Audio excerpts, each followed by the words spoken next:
The Heir of Woodmyst. The Woodmyst Chronicles Book 3. The Heir of Woodmyst. Dedication. For James, my brother. Prologue.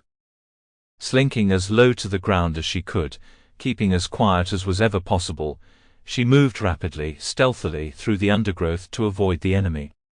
Her thick white robe was weighing heavy from the moisture collected from the snow as she passed beneath a low limb or through a thick brush. Turning, she saw her lair, her provisional home, billowing smoke through its roof. All of her supplies were there. The materials she needed to create her warriors were burning away to ash. Hastily she made her way towards the coast, hugging the ground where the mountain met the forest floor.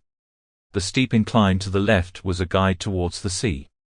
Her only chance, her only option, was to clamber over the outstretched arm of the mountain that bordered these lands from the realm where the sovereign dwelt. As she breached the tree line, she saw a fire burning in the distance to her right. Two men sat by the flickering light, staring into the hearth as they talked. They were too far away for her to hear their words. She felt too weak to manipulate them, to destroy them. Besides, she had what she needed. Evo had given her that. Staying as close as she could to the steep rocky face of the elevation, adorned with snow, she moved silently towards the east. Leaving the men by the fire behind her, she noticed something else to her right. A campsite.